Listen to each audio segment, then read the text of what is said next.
exclusive corporate sponsorship provided by American Century Investments.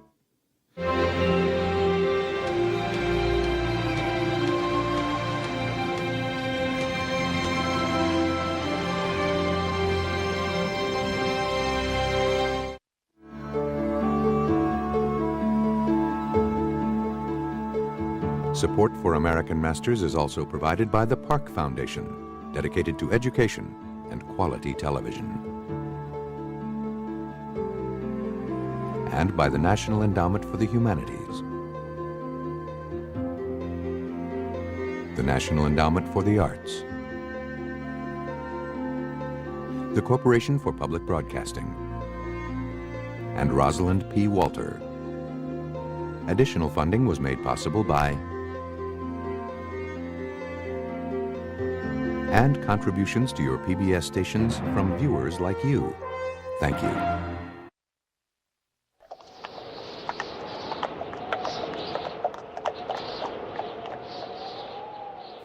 On Washington's birthday in 1893, a great blizzard raged in New York.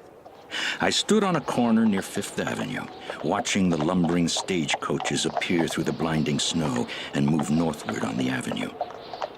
The question formed itself. Could what I was experiencing, seeing, be put down with the slow plates and lenses available? The light was dim. Knowing that where there is light, one can photograph, I decided to make an exposure. After 3 hours of standing in the blinding snow, I saw the stagecoach come struggling up the street with the driver lashing his horses onward. At that point, I was nearly out of my head, but I got the exposure I wanted.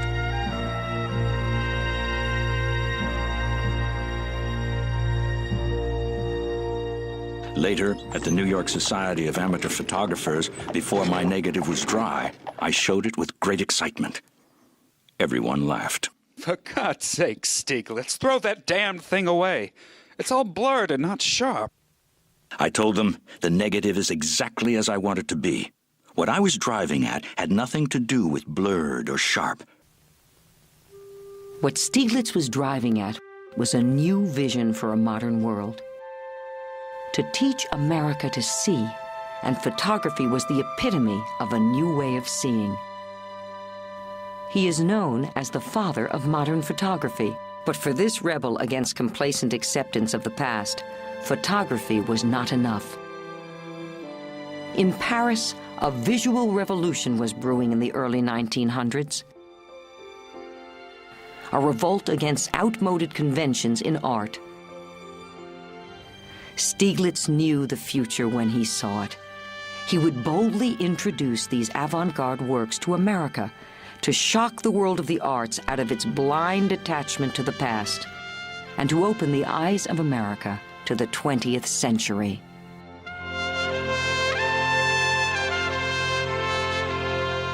This legendary figure, complex, difficult, full of contradictions, inspired either devotion or irritation.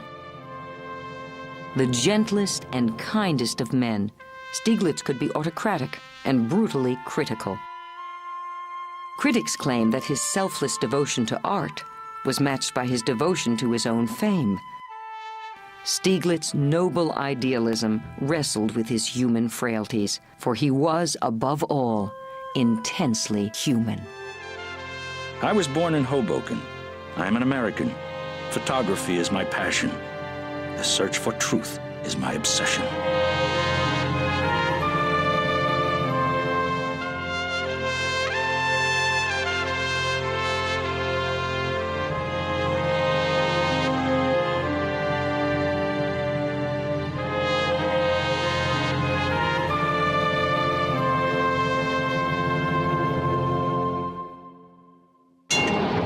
From 1893 to 1895, I often walked around the streets of New York downtown, near the East River, taking my hand camera with me. I loathed the dirty streets, and yet I was fascinated. I wanted to photograph everything I saw. Wherever I looked, there was a picture that moved me. The second-hand clothing shops, the rag pickers, the tattered and the torn, all found a warm spot in my heart.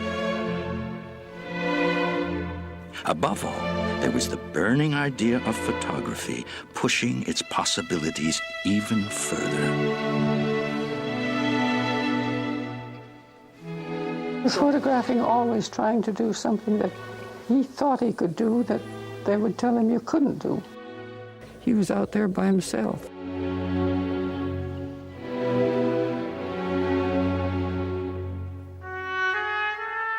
Steiglitz was in his element when overcoming difficult weather and light conditions. He always saw himself as a rebel. Even as a young photography student in Berlin in the early 1880s, Steiglitz challenged the existing limits on photography. His wealthy father, who had been born in Germany, had sent him to Berlin to study mechanical engineering. Steiglitz quickly abandoned engineering when he fell passionately in love with photography. The camera fascinated me, first as a passion, then as an obsession. I found that I was the master of the elements, that I could do things that had never been done before. I worked day and night, photographing, making prints. And he must have been a very interesting pupil because he was always trying new things. You see, he set up his camera in a dark room and left it for a day or two to see if anything would be recorded at all, doing things like that that most students wouldn't think of doing. With a generous allowance from his father, Steiglitz spent some of his happiest years traveling and photographing in Austria and Italy.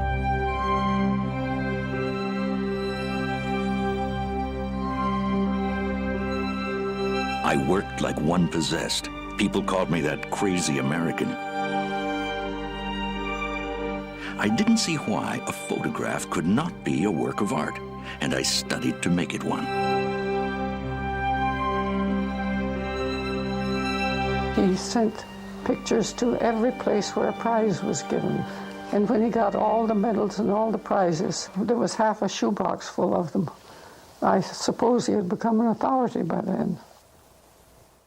When Steiglitz was called back from Berlin in 1890 on the death of his favorite sister, he was really not ready inside of himself, but he realized he was 26 years old, and he was aware that the family wanted him to settle down and to be married and all the rest.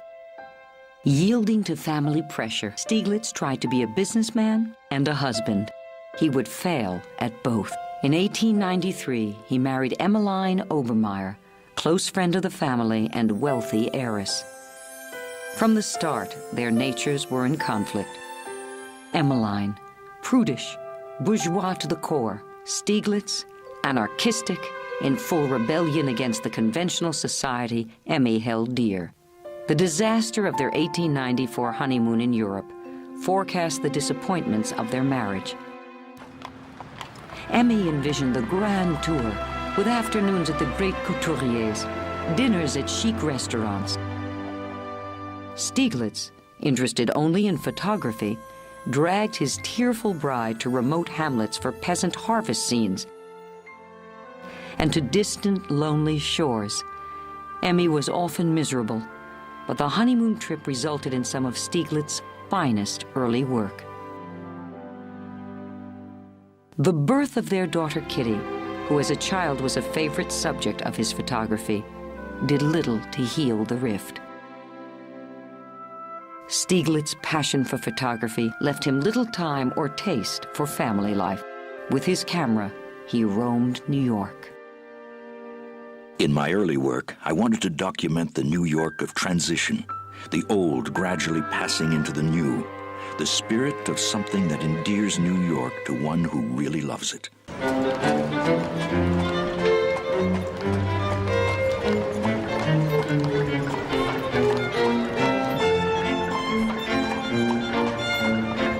A sense of greatness, a sense of being the metropolis of the country and therefore of the whole new world came into being in New York City. The idea existed that New York was typical of modernity, typical of the promise of the future. At the very turn of the century, another idea began to filter into public awareness, that the very greatness of New York City was awaiting its visual representation in the arts. A school of New York artists who would represent and reproduce into permanent form visual images of this very exciting and unique place. It was the American Impressionist artists who first began to explore New York City as a subject. The Impressionist New York was the New York of Fifth Avenue, fashionable New York, the New York of Henry James. The new New York of elevateds and subways, electric lights and crowds was painted by the Ashcan artists. They stood on the pavement and they looked at the city and they painted what they saw.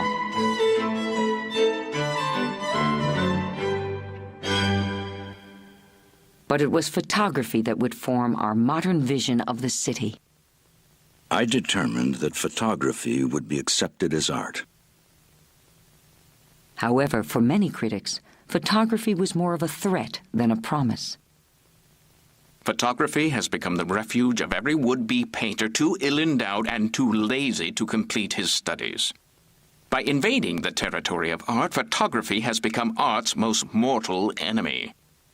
The photographer has discovered a machine to make his masterpiece of art for him by sticking his head into a black box and letting a machine do everything. The fight for photography became my life.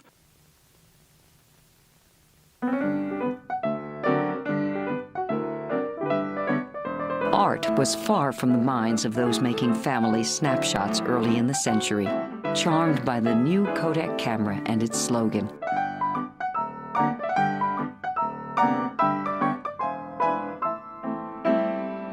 To the itinerant photographer and the professional intent on pleasing his client, the camera was a means to make a living. It was not art but social reform that sent pioneer documentary photographer Jacob Riis into the darkest slums of New York, and Louis Hine deep into the coal mines to shed light on the children who labored there. For all these, the camera was a machine to record faithfully what it saw. Yet to a small but growing number of photographers proudly proclaiming themselves amateurs, this machine could produce art. They worked to prove it by making their pictures as much like paintings as possible. Called pictorialism, their movement was the modern avant-garde photography of its time.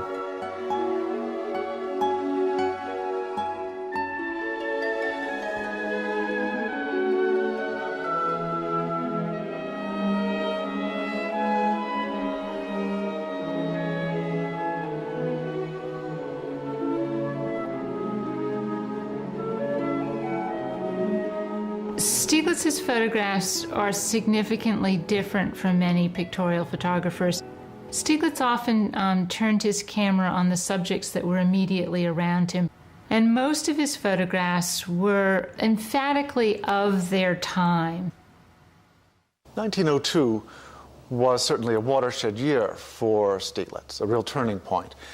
It was then that his impatience with the lack of seriousness on the part of most of the Camera Club members really boiled over. He was being thwarted to impose, in his dictatorial way, his very high standards of what photography should be.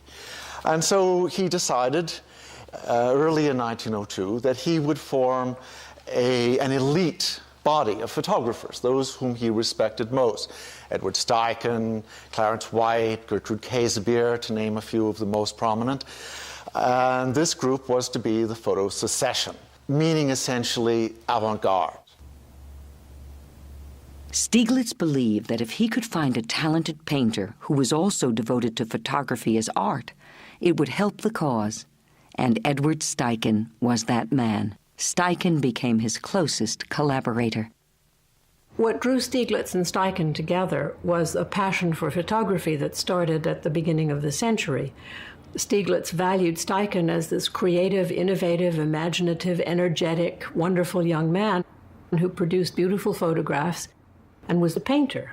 Steichen was Steiglitz's fair-haired boy, the wonder boy of photography. Whole editions of camera work were devoted to him. He could do no wrong, so long as he was a loyal follower. Steiglitz always knew the power of publication. Camera work was a major weapon in his battle for photography.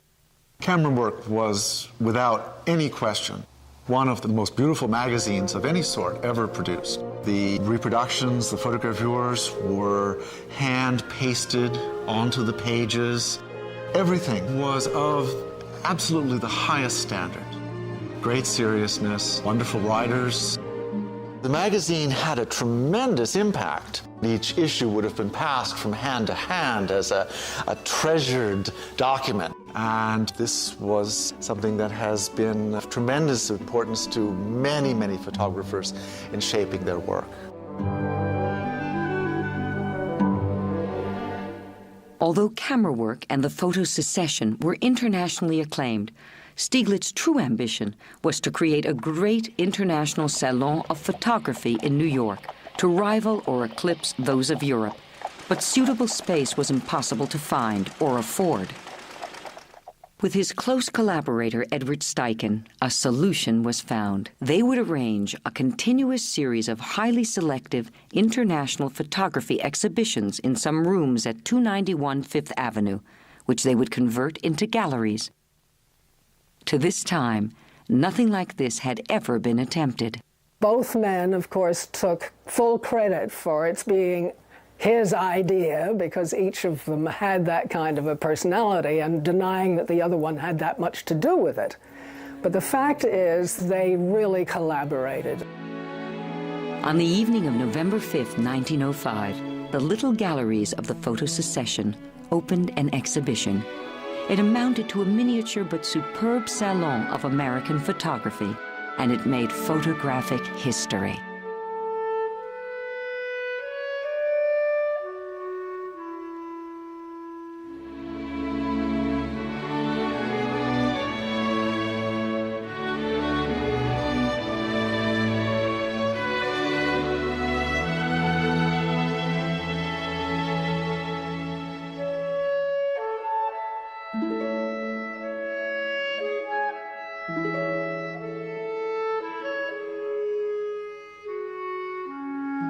For the first time, Americans had a continuing opportunity to see masterpieces of photography from both Europe and America. 291 was a great success, but to my dismay, jealousies soon became rampant among the photographers around me. They had come to believe that my life was to be dedicated solely to them. He quickly began to feel that they were becoming complacent, that they were assuming themselves to be much better than Steiglitz thought that they were, and that they weren't pushing their art, they weren't challenging it. And he began to think about exhibiting work by other artists from the time. After Steichen went to Europe, he became more or less the finder of art materials, especially not photographs, to send back to 291. Alfred, who was there all the time, was able to take care of the selection of photographs and moved his energy and his days entirely to the gallery. Steiglitz was in no hurry to go home. He made no secret of the incompatibility of his marriage to Emmeline.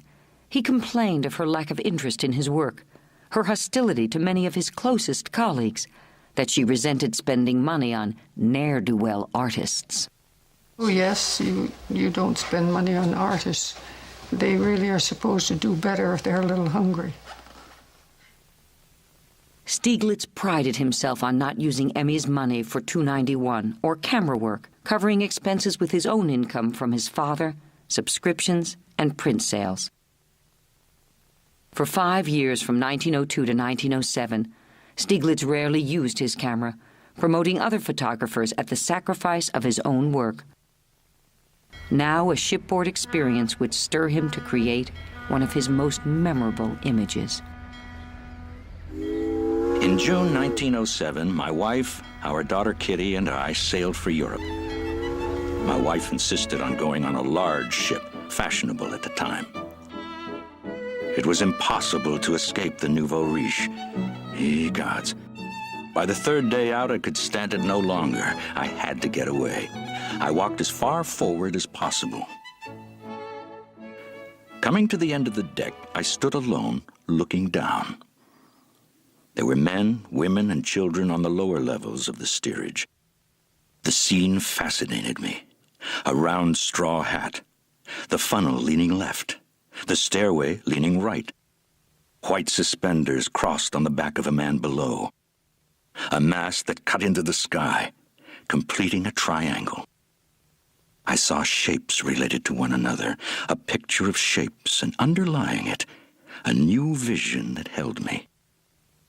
I raced to the main stairway of the steamer, chased down into my cabin, picked up my Graflex, raced back again, worrying whether or not the man with the straw hat had shifted his position. If he had, the picture I saw would no longer exist. The man with the straw hat had not stirred an inch. The man in the crossed suspenders, he too stood where he had been talking. No one had moved. I had only one plate holder with one unexposed plate. I released the shutter, my heart thumping. If I had captured what I wanted, it would be a picture based on related shapes and deepest human feeling. A step in my own evolution.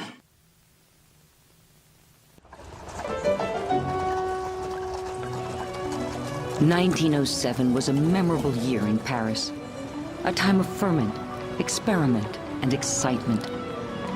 Picasso was painting the Demoiselles d'Avignon. Matisse's Fauve paintings were causing a furor. The great 1907 Cézanne retrospective was transforming modern art. It would be Steiglitz's real introduction to the Paris avant-garde. That same year, a very important gallery in Paris was showing Cézanne watercolors, and Steichen and I went to see them. As we entered, I saw what appeared to be pieces of blank paper with scattered blotches of color on them. I asked the gentleman in charge their cost. I learned only later that he was one of the outstanding connoisseurs in the French art business. He replied, 1,000 francs.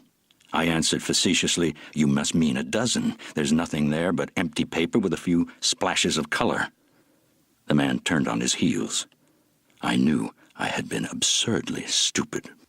Steiglitz might not get it, but he was always drawn to the new and ready to promote it, especially if it was likely to shock a bourgeois public. The sculptor Rodin gave him that opportunity. Steichen had photographed Rodin innumerable times and had photographed his sculpture. Steichen was very close to Rodin, sort of a foster son. He told him about the new gallery we had in New York and that we hoped to soon have an exhibition of his drawings. Rodin was very pleased and promised to let Steichen select whatever he wanted. This exhibit of Rodin's drawings was one of the first introductions of modern art to America.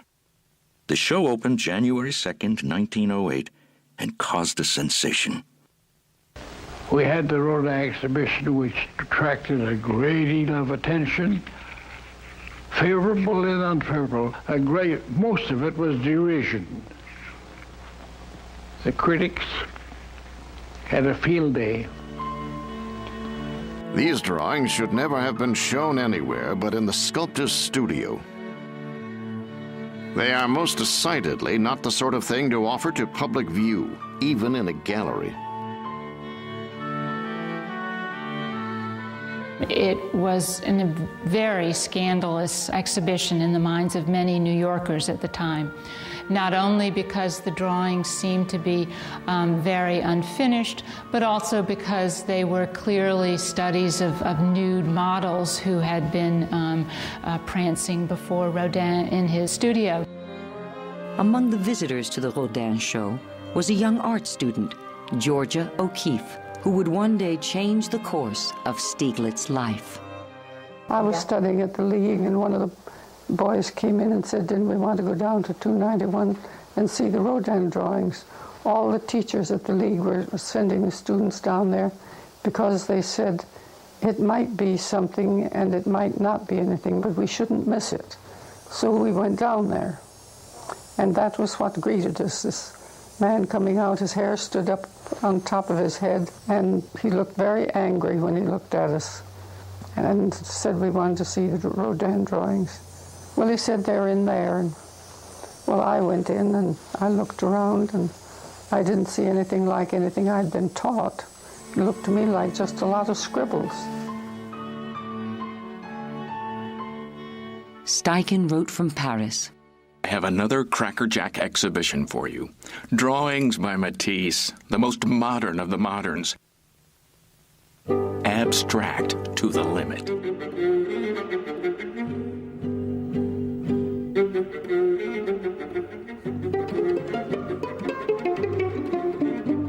Here was the work of a new man with new ideas, a very anarchist in art. There are some female figures that seem to condemn this man's brain to the limbo of artistic degeneration and subhuman hideousness. His line, its zigzag simplifications, evidently derived from the Japanese, is swirling and strong.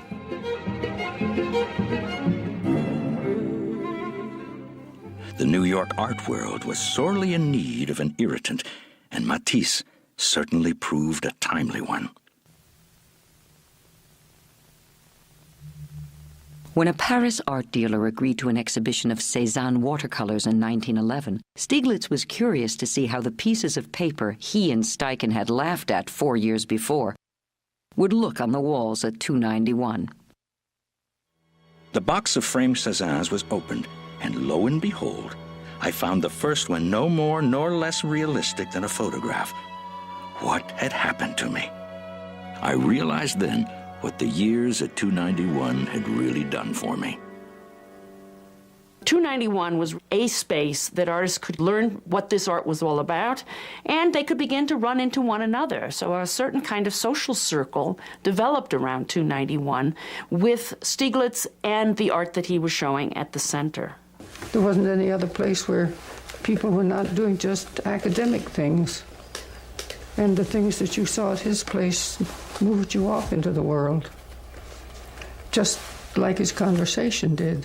He collected around him groups of people who were among the most creative, intelligent people of their time, and not just artists, not just photographers and painters, but critics, poets, musicians. He brought all of these people together and fed on the extraordinary interchange of ideas that occurred in these spaces. It was a kind of excitement and argument that Steiglitz put into the air.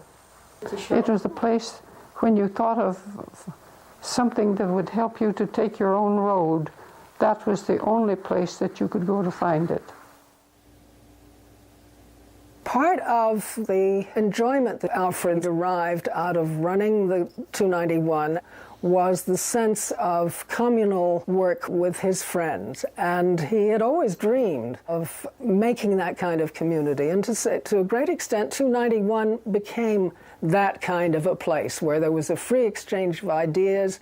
And this was a kind of ideal that really went back to his roots in his father's home, because Steiglitz grew up in a home where his father, who was a very successful merchant and was himself a painter, his father was very generous with artists.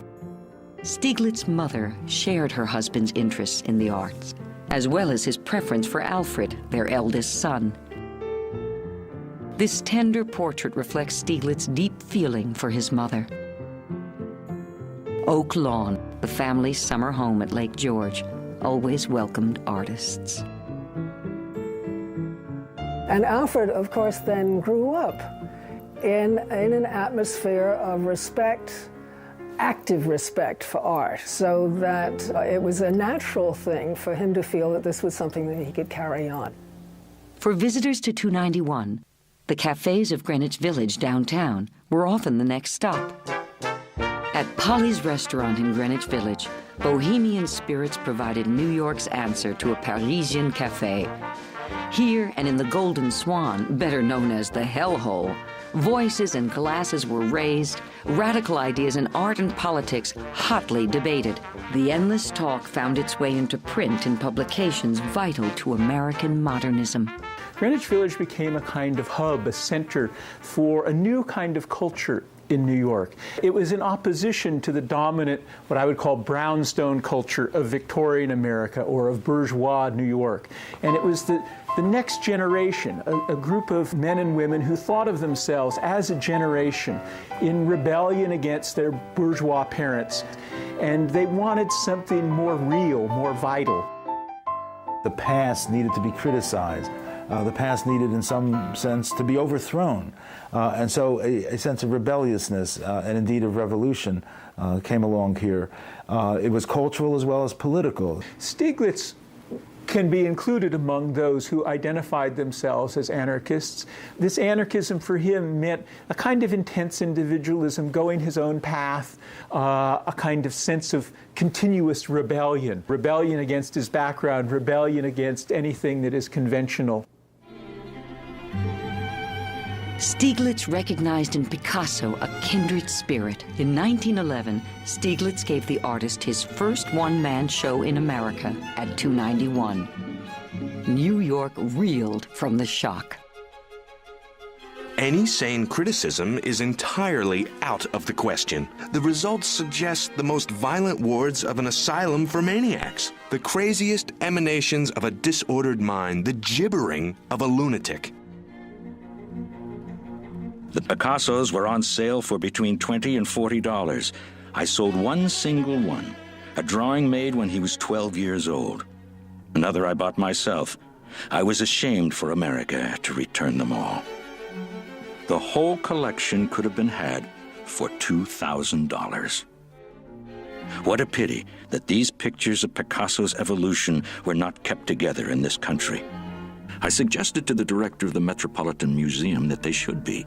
He saw nothing in Picasso and was sure that such mad pictures would never mean anything in America. The Metropolitan Museum had refused to buy the Picassos, but in 1910, for Steiglitz, a far more important purchase crowned his 20-year struggle for the entry of photography into an American fine arts museum. The Albright Gallery bought 15 photographs, accepting our condition that the photographs be hung on a regular basis on an equal footing with the other arts in the gallery. The battle has been won. Although pictorialism had served to open museum doors, by the time victory had come, Steiglitz was convinced that it was the photography of the past. Once he begins to show Matisse and Cézanne and Rodin's watercolors at 291, and he realizes that there's a whole new vision that is coming into being in the visual arts, he is really infused with that spirit of experimentation, that spirit of defiance of convention in the other visual arts and painting, that he wishes photography to align itself with that spirit. It is high time that the stupidity and sham in pictorial photography be struck a solar plexus blow. Claims of art won't do. Let the photographer make a perfect photograph, and if he happens to be a lover of perfection and a seer, why, the resulting photograph will be straight and beautiful. A true photograph. Camera work reflected the change in Steiglitz's vision. It moved away from photography to publish more and more avant-garde art. Resentful photographers canceled their subscriptions. Camera work was well known for publishing distinguished writing on the arts.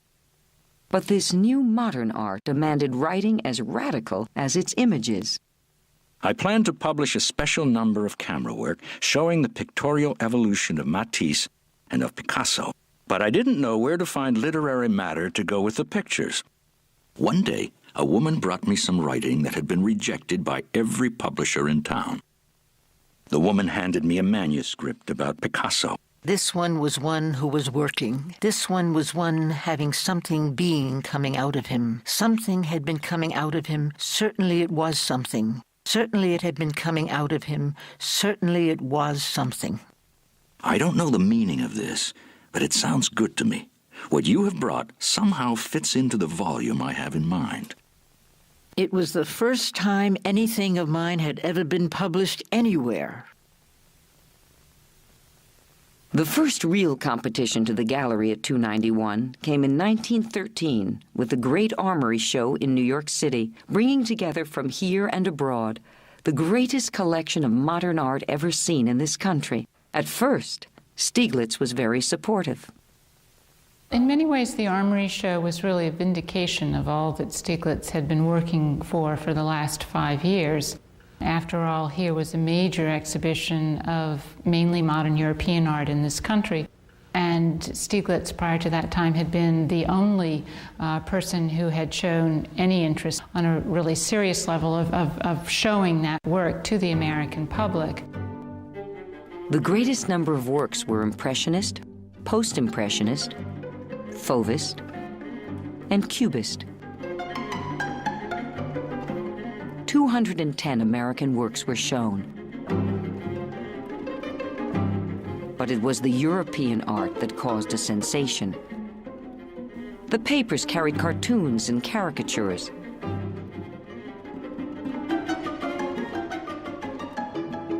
The artists were either fakes, insane, or anarchists, or all three. Duchamp's picture, Nude Descending a Staircase, became a favorite target. The negative publicity drew enormous crowds. More than 87,000 people in New York alone. Patrons were paying large prices for the same European paintings that Steiglitz had returned unsold to Paris. Work isn't art until enough noise is made about it, until someone rich comes along and buys it.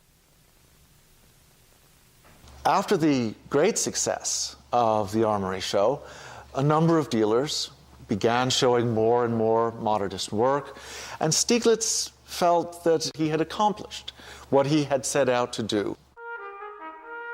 The Armory Show was not only a watershed for modern art in the U.S., it was a turning point for Alfred Steiglitz and American art. The European moderns had achieved success, but only a fraction of the works sold were American. America's avant-garde was still unappreciated and undervalued. The rebel needed a new cause, and it was waiting for him. He, Alfred Steiglitz, would lead the campaign for American art. Not in the name of chauvinism, but because one's own children must come first. American art had not been ignored at 291. Between 1908 and 1914, in what were called the biggest small rooms in the world, Steiglitz gave pioneer American moderns their first public recognition. John Marin, Max Weber, Abraham Wolkowitz, Arthur Dove, Marsden Hartley, Alfred Maurer. Knowing how limited were his resources, in 1909 his discerning eye would select 3 young painters with the greatest potential, to whom he would become mentor, protector, father, friend. 7 years later, he would discover the 4th. This time, the artist was a woman. Well, it was Steiglitz's great gambler's hunch that if he could invest his hope and his support in these young Americans, in O'Keeffe, in Hartley, in Dove, in Marin. They were 4 very gifted individuals, and if somehow, through his efforts, he thought, if he could allow them to develop in their own way, that they would make a lasting contribution. And in the end, Steiglitz was right. Beginning with John Marin, the story of the celebrated Steiglitz Circle is unique in the history of American modernism. I first met John Marin in Paris in 1909. We had shown his watercolors at 291 the year before. His early etchings were in the Whistlerian manner, but his new phase was free, bold, and distinctly Marin. I said, "Why didn't you send something like that to me?" When my dealers were here recently and saw this, They threatened to get rid of me if I did any more wild stuff like this. I remarked, Mr. Marin, you are an American. You are an artist. If I had your gifts, I would see anyone in hell who tried to interfere with me. I had no idea that within a matter of months, when Marin came to New York, our lives would be interwoven, and the basis of a lifelong friendship would have taken root. And he saw the potential in Marin to capture the energy that was to be New York. And it was Marin's great gift to that generation then to look out in the city and to begin to liberate his line and find his line moving in the staccato rhythm of the modern city. If these buildings move me, they must have life. Thus, the whole city is alive. Buildings, people, all are alive. He was very free with the medium, very free with watercolor. Everybody copied him at that time. And Steiglitz began pushing Marin and taking care of Marin so that Marin could be his own foolish self. I can't say it any other way. Kept him alive. Arthur Dove's struggle as an artist would be the most difficult of the Steiglitz circle. Before Dove went to Paris, he was an illustrator and earned as much as $15,000 a year. And after Dove gave up his illustration work to paint, his father said, well, if he can afford to give up such an income, he need not expect anything from me, and promptly cut off any support and cut him out of his will without a cent. So Dove was really without resources, and he is living in Westport, Connecticut. He's working a chicken farm. He is putting in 12-hour days, heavy manual labor. There's very little time to work and to pursue many of these breakthroughs. Dove's first abstractions were unusual. There's almost no explaining how or why he came to it. But soon after the show of his work at the 291 Gallery in 1910, he picks a very limited palette. Greens and browns, earth tones, and he begins to paint the moment that nature awakens to him. And the uniqueness and the originality of that invention stunned New York. Today, Arthur Dove is acclaimed as America's first great abstract painter.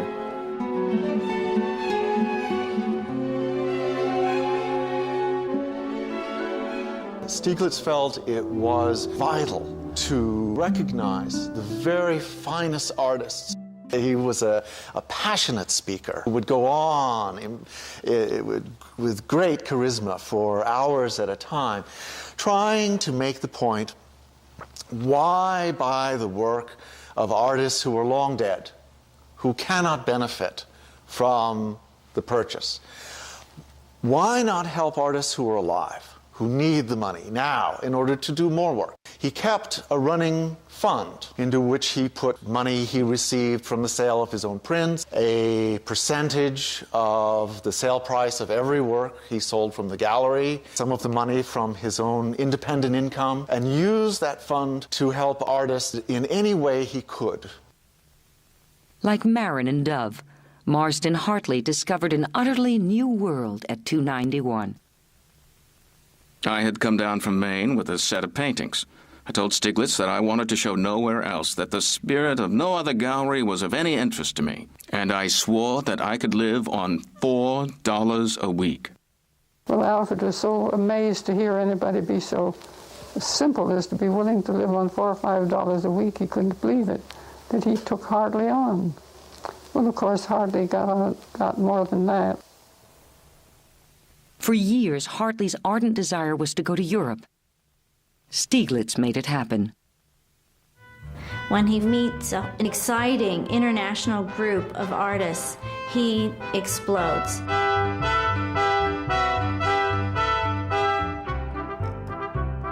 He does his German officer series that have tremendous heraldic significance for the modern movement. and it was like a brass band in a closet.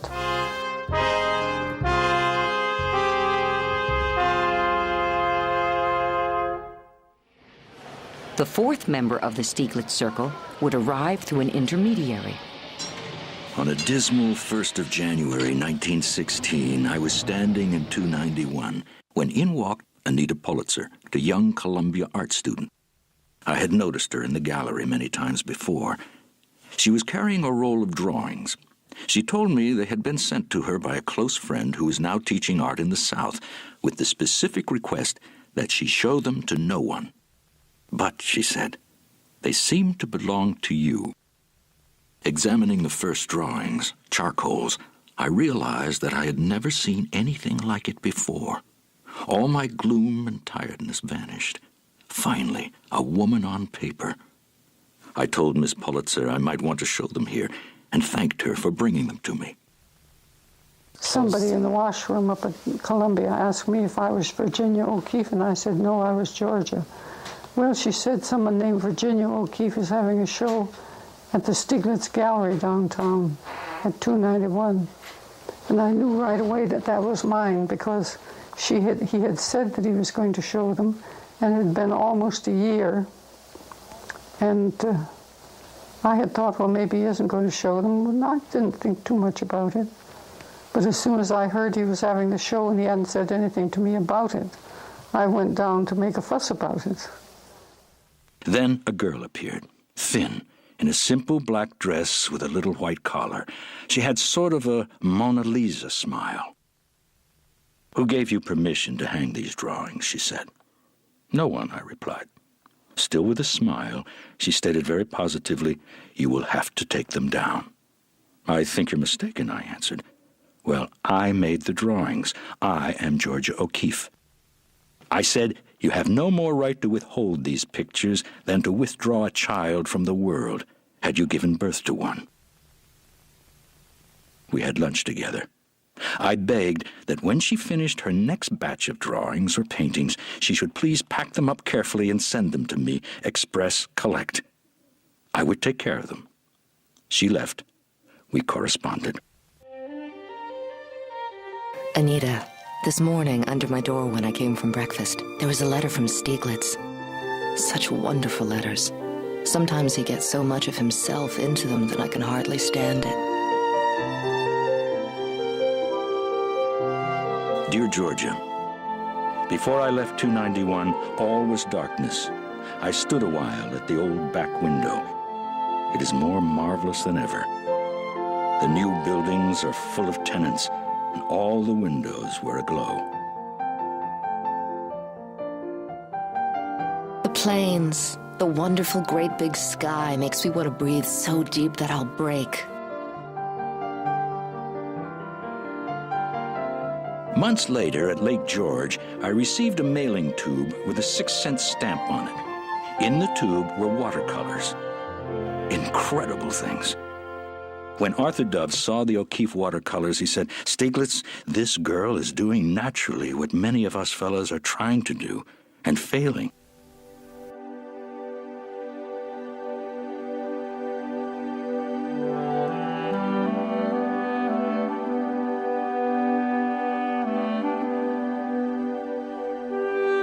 O'Keeffe has done more than paint. She has invented a language.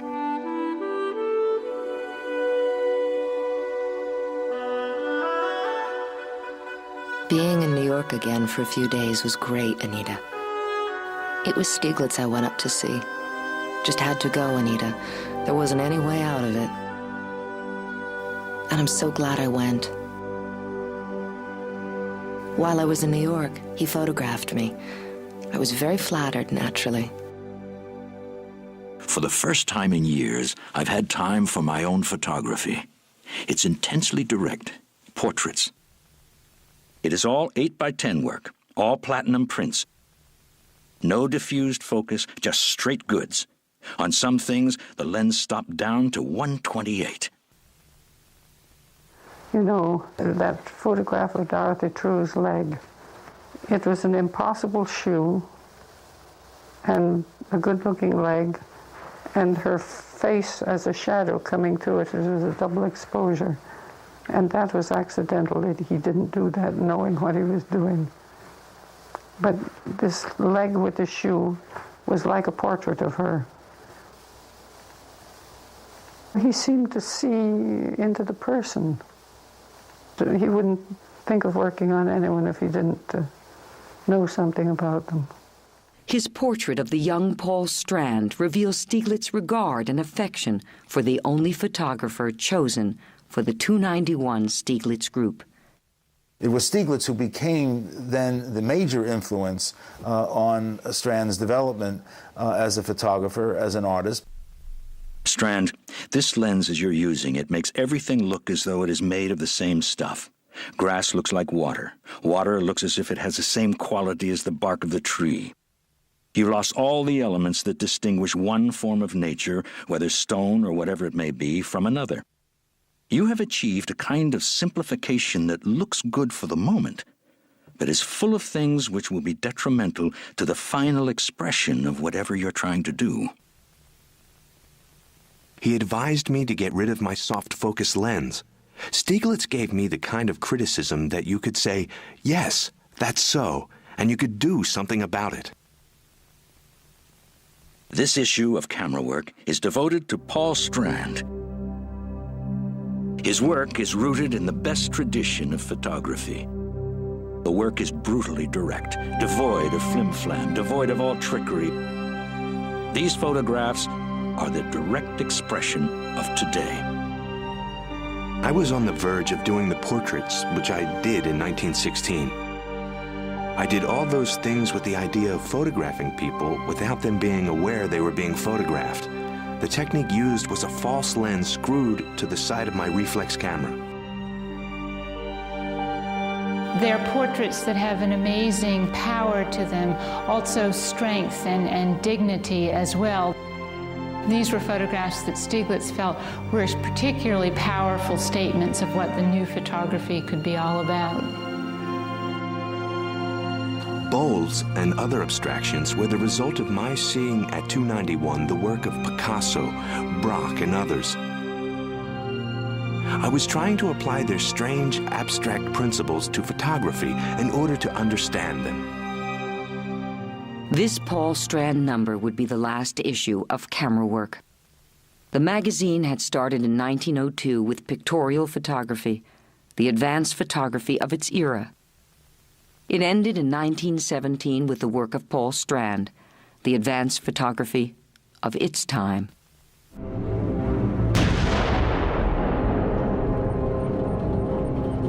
Europe had been at war since 1914. 3 years later, America joined the Allies against Germany and Austria. Steichen, who loved France, his home for years, enlisted at once in the American Air Corps. The suffering he witnessed during the war would change him forever. Steiglitz and 291 were devastated by the war, friends scattered. As a pacifist, and with happy memories of his youth in Germany, he could not join in the wartime fever and the anti-German hysteria.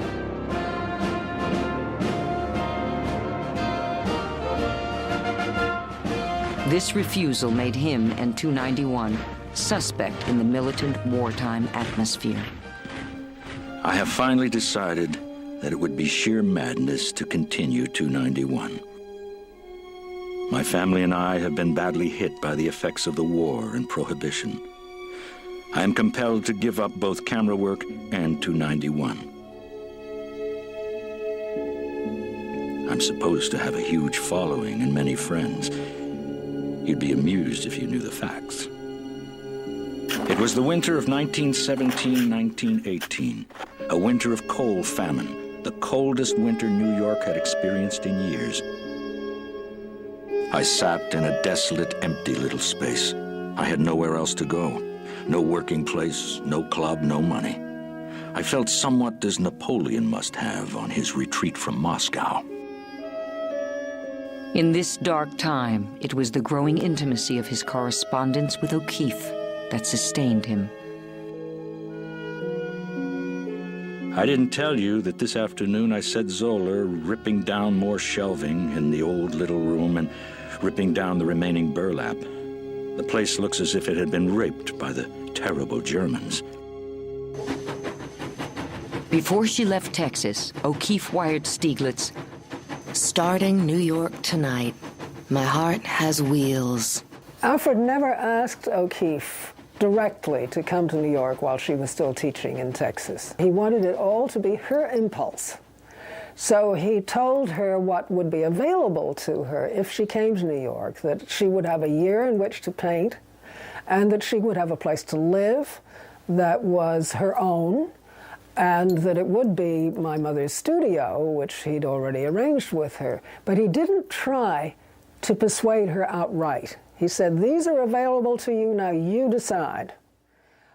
O'Keeffe came to New York, and within a month, Alfred was living in the studio with her too, had left his wife, and their life together had begun.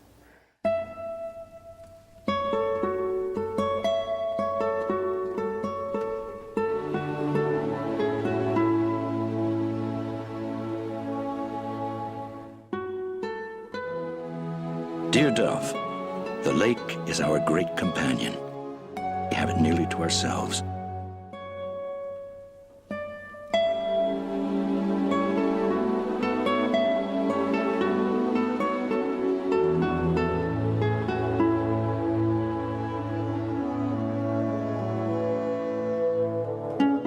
These last 10 days have been possibly the fullest I have had in my life. Of course, the important thing has been O'Keeffe. She is much more extraordinary than even I had believed. In fact, I don't believe that there ever has been anything like her. Mind and feeling very clear, spontaneous, and uncannily beautiful, absolutely living every pulse beat.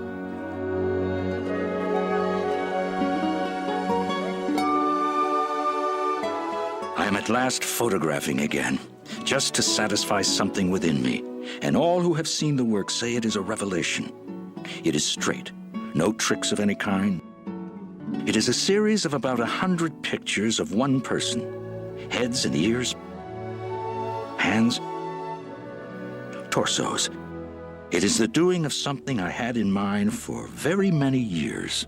For a long time, he had wanted to make what he came to call a composite portrait of someone. A portrait that would record a person's many moods, their many different selves over their whole lifetime. Between 1917 and 1937, when he stopped photographing, he made more than 300 portraits of her.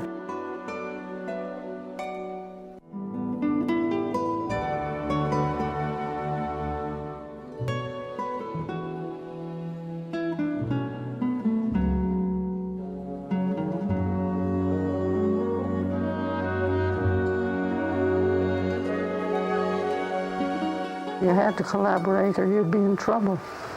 You had to sit there and you had to do what you were told to do. You get so you're helpless.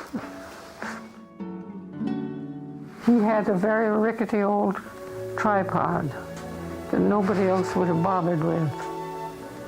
And the dilapidated looking cloth, and he had an old umbrella. And that was something that he got certain light into shadows with. When Steiglitz exhibited the O'Keeffe portraits for the first time at his 1921 exhibition, 145 prints were shown. But it was the O'Keeffe photographs that caused a sensation. In a part-by-part revelation of a woman's body, in the isolated presentation of a hand, a breast, a neck, a thigh, a leg, Steiglitz achieved the exact visual equivalent of the report of a hand or a face as it travels over the body of the beloved. The exhibition made a stir. It put her at once on the map. Everybody knew the name. She became what is known as a newspaper personality.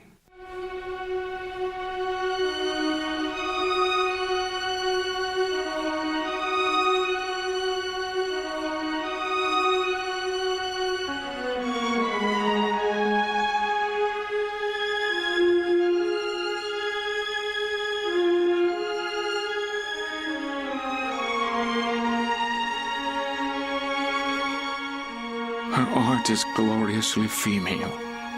Her great, painful, and ecstatic climaxes. All ecstasy is here. Many of the critics seemed almost as if they were thinking more about Steiglitz's portraits of O'Keeffe in the nude than they were actually looking at O'Keeffe's own paintings. And O'Keeffe herself clearly felt burned by some of the critical reaction to her paintings, felt that the critics were overemphasizing the sexual nature of her pictures. One of the most interesting things about Steiglitz is that he seems to have one foot in the 19th century and one foot in the 20th century. And that is at the same time that he believed in a rather revolutionary idea, and that is that women could be outstanding artists and equal in achievement to the male artists that he supported. He also was very committed to the idea that a woman was expressing a kind of sexual energy in her work, because at the time, Freud was just known in America, and he had a huge influence on Steiglitz's thinking, and thus interpreted these very innovative abstractions as the sexual expression of Georgia O'Keeffe. And he began to promote her work in that way. So she seems very consciously in the middle of the 1920s to have changed her art, not working so much in abstraction, which she felt had gotten her into some of the more Freudian interpretations, but rather to focus on close-up studies of fruits and vegetables. And of course, it was also at this time that she began to do her highly magnified views of flowers, which of course only gave the critics more fuel for their Freudian interpretations. My work this year is very much on the ground. There will only be 2 abstract things. All the rest is objective. As objective as I can make it.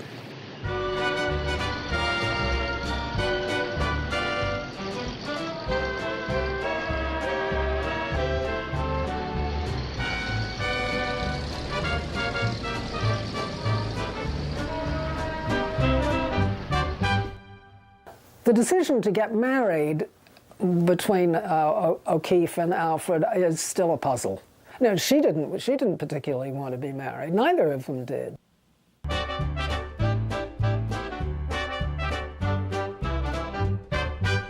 And it didn't make much sense to me because I'd had all the scandal. It was much more of a scandal then than it is. Wouldn't be any scandal at all today. But at that time it was quite a scandal. Well, it bothered me. I got over being bothered. There wasn't anything I was going to do about it. So what? I always say I've had everything said about me that they could say except that I've died.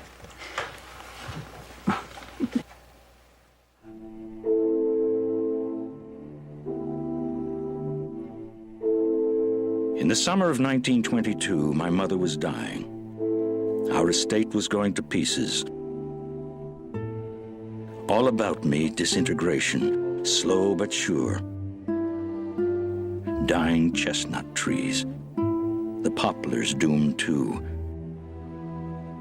I poor but at work, the world in a great mess. Just at that time, one of America's young literary lights, Waldo Frank, wrote that he believed that the secret power in my photography was due to the power of hypnotism I had over my sitters. I was amazed when I read that statement.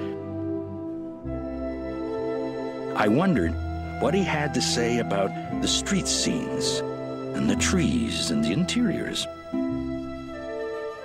So I made up my mind to answer Mr. Frank. I'd finally do something I had in mind for years. I'd make a series of cloud pictures to show that my photographs were not due to subject matter.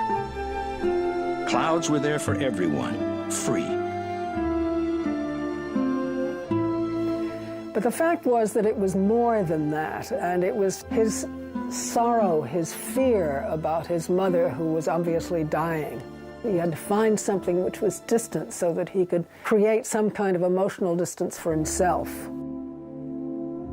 He was speaking with the clouds instead of with a person or with a landscape.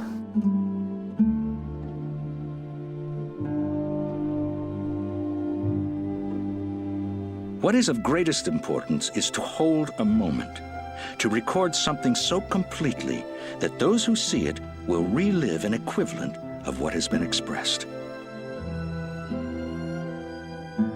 He also began to see that it was a way of exploring abstraction in photography. When I went away, he sent me some pretty sad photographs of the clouds. Pretty dark and gloomy. Pretty dark and gloomy.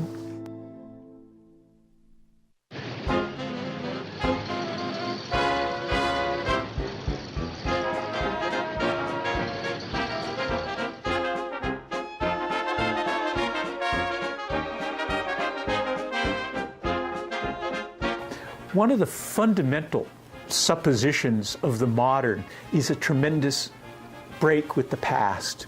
And one of the things World War I represents is that kind of break with the historical culture of Europe.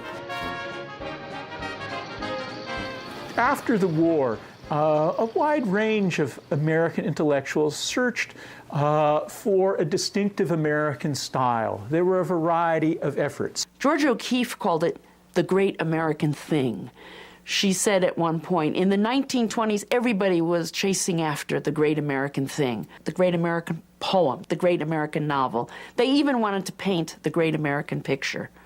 And how, she said, with them jumping off and going to Europe was the great American thing ever going to happen. For many years, Steiglitz had pioneered a lonely battle for recognition and support of American art and American artists. Now that everyone had jumped on the American bandwagon, he moved to assert his leadership. In 1925, the exhibition 7 Americans brought his artists together for the first time. It was a landmark event for modern American art and a dazzling triumph for the Steiglitz Circle.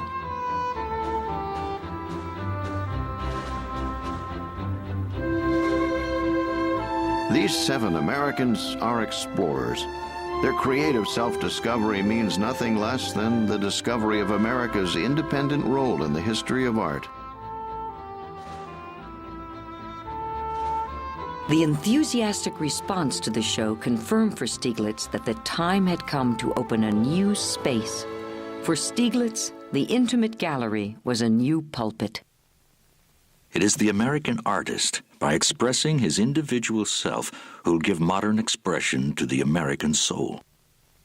That notion of a great American thing seems to me a very powerful way to think about what artists, modern artists in the 1920s were doing, whether they were the Steiglitz Circle or the Precisionists, or a little bit later, the Regionalists.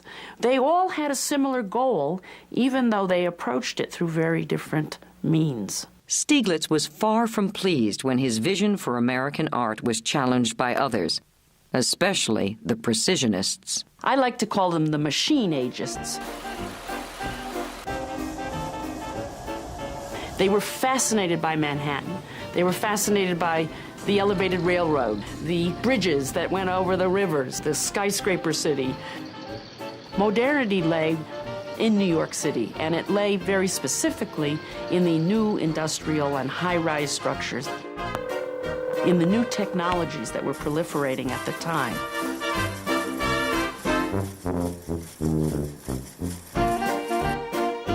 Amongst those artists, we include people like Joseph Stella and his Brooklyn Bridge paintings, or his paintings of Broadway.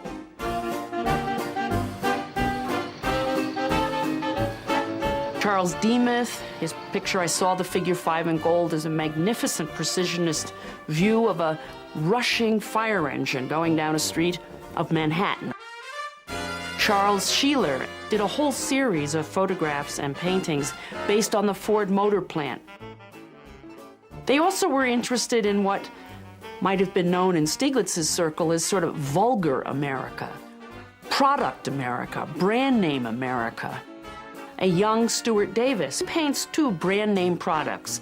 The machine ageists thought of Steiglitz as a little old-fashioned in his point of view, in his love for spiritual content and emotional and expressive character to art. From Steiglitz's point of view, the machine agists were indulging in a love affair with base capitalist and materialist America. What he really wanted to do was to raise the level of spiritual life in America above what he saw as crass materialism by refining the sensibilities of the American public through the visual arts. Steiglitz, from the very beginning, saw himself in a kind of missionary sense. He became a missionary for a new art, a new America. He promoted a movement which he was at the head of. And to an extraordinary degree, his own history of himself became the history of modernism.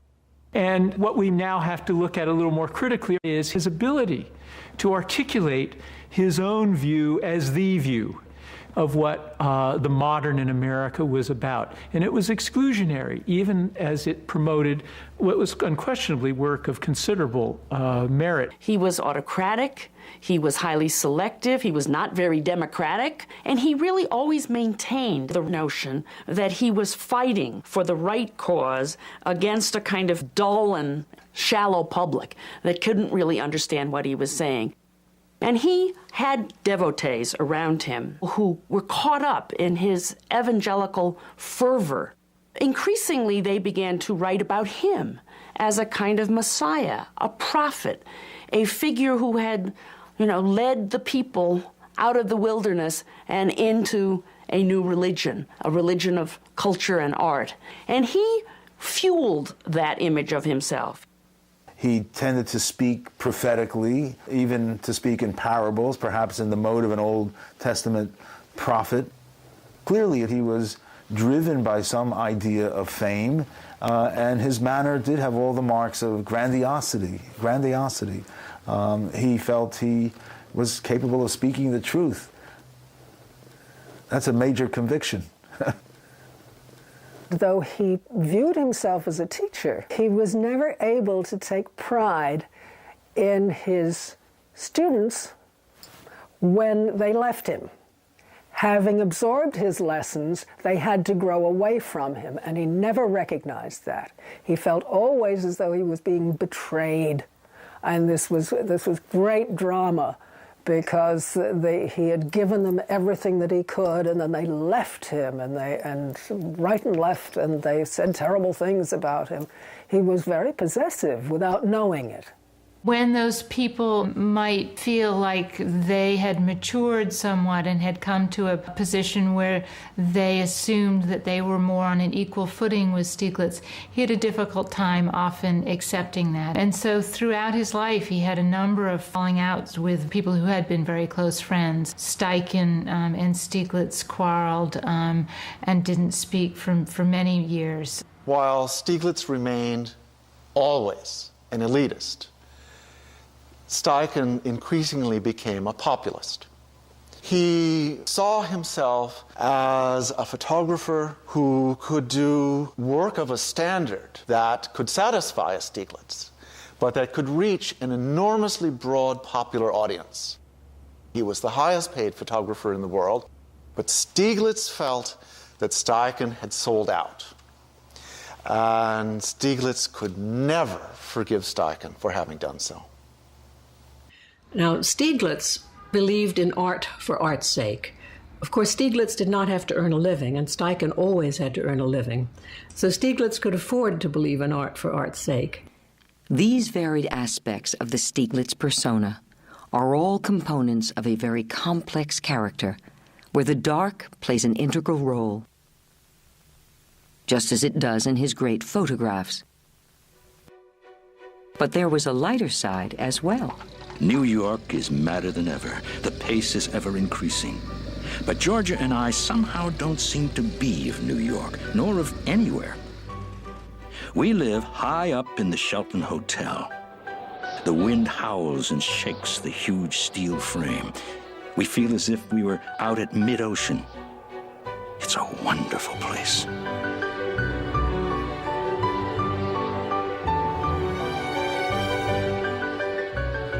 When we lived up high in the city, he photographed out the window. And they were very good photographs. What did he see out there? Well, what did you see? You saw the city. And the city buildings. Sometimes it would be a building that was going up, and it would change from day to day or week to week, as you will. And sometimes it would be buildings that were nearby, and there was a building far off that came into the sky quite often. And when we lived up on the 30th floor and looked out, we'd be up on a level with the tops of the buildings. Our work was so different. But I was very interested in what he did, and he was interested in what I did. When Georgia O'Keeffe started to paint the skyscraper, she even went so far as to write a letter to the critic Waldo Frank and said, "I want to be vulgar, so vulgar that people won't like my work anymore." And interestingly, when she came to New Mexico, she began to discover the forms of New Mexico. And at that point, she stops painting the skyscraper. Once she finds her New Mexico, it's as if she's found her America.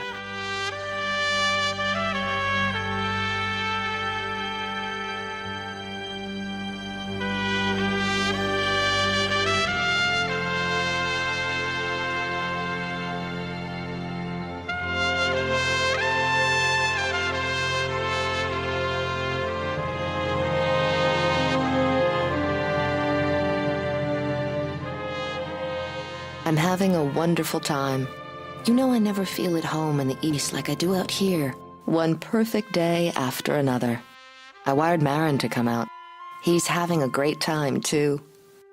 The modernists were seeking to create a kind of painting that resonated with American qualities and American scenes. Subjects that only an American would paint. Marston Hartley was the first to come. Paul Strand came later with his wife Rebecca Strand, and then Georgia O'Keeffe came in 1929.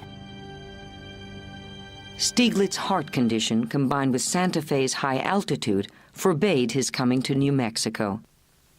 Since childhood, his summers were always spent at the family's Lake George property. There he found renewal and familiar, beloved subjects for his camera. He always thought I wouldn't come back, and that was ridiculous. I never thought of not going back. But you couldn't get him to believe it. He made everybody miserable talking about it, I think. He hated it. I wasn't going to stay out here because I lived in the city with him. What do you think? I didn't go back to look at the Woolworth building or anything.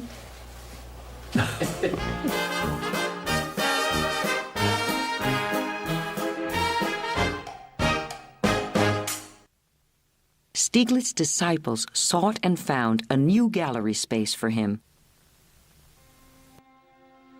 The funds for an American place were raised for Steiglitz by Paul Strand and 25-year-old Dorothy Norman, whose devotion to the new gallery was matched only by her devotion to Steiglitz himself. Norman's complex role as Steiglitz's scribe and gallery assistant would result in books and publications that contributed heavily to Steiglitz's legend. And for a while, her role as muse and model would cause tensions in his marriage to O'Keeffe. The gallery opened shortly after the 1929 stock market crash, but in spite of the bleak market for art during the Depression, an American place meant that Steiglitz could see through the work begun at 291. That Marin, Dove, and O'Keeffe could be free to continue to experiment and develop. The fact that the only two photographers Steiglitz chose to introduce there were the young Ansel Adams and Elliot Porter testifies to the old man's undimmed eye for talent. I ain't got no home, I'm just a roaming round. Just a wandering worker, I go from town to town. And the police make it hard wherever I may go. And I ain't got no home in this world anymore. The Great Depression was one of those truly cataclysmic events in American history. No one could be unaffected by this. And there was a great effort to document the Depression by the government. The Farm Security Administration sent out some of the greatest photographers of our time. Extraordinary photographs showing what the conditions were in America.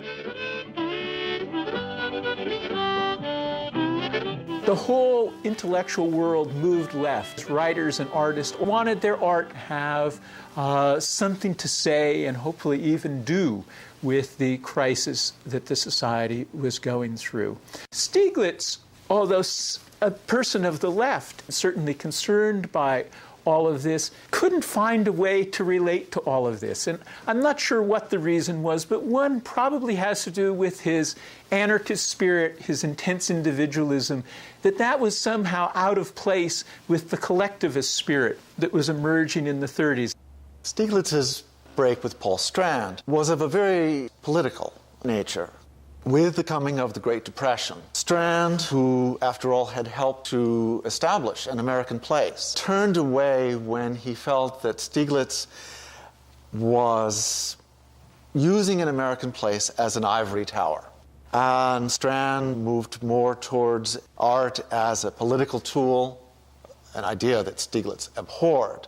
And Strand felt that Steiglitz had become irrelevant. Steiglitz increasingly comes to seem to younger photographers, especially those in the documentary mode, who came through the FSA, as excessively in love with himself, excessively egotistical, excessively arty, that may have had something to do with Steiglitz' perhaps increasing sense that the artist has really no alternative but to withdraw. The tone of Steiglitz's work changed dramatically in the 1930s. Steiglitz's work becomes cooler. In many ways, it becomes sharper and crisper, but many of his pictures from the 1930s have a very almost elegiac quality to them. They're beautiful, monumental images, but there's something almost sad and lonely about many of the photographs. I feel my age not with sadness nor fear, but rather with a growing sense that I'm inadequate to the responsibilities that I've undertaken. I dare count on no one, and must save my energy so that I can at least follow through what I have begun. Steiglitz laid down his camera in 1937. His late photographs at Lake George, among his finest, are equivalents of his love for this place. Scene of his happiest hours.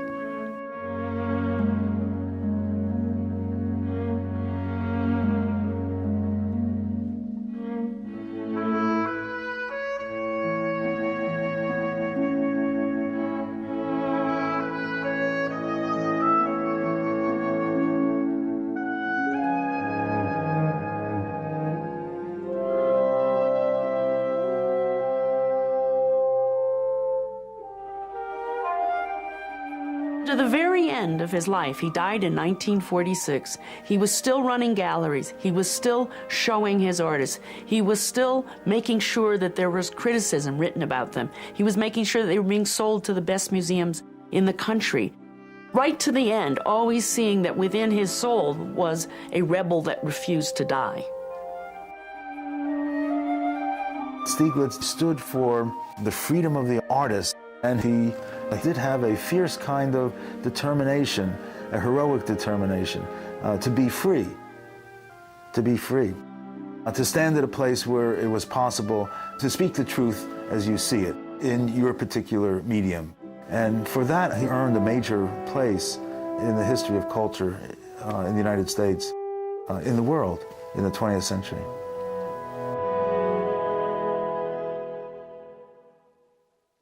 To learn more about Alfred Steiglitz, visit PBS online at pbs.org.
Exclusive corporate sponsorship provided by American Century Investments.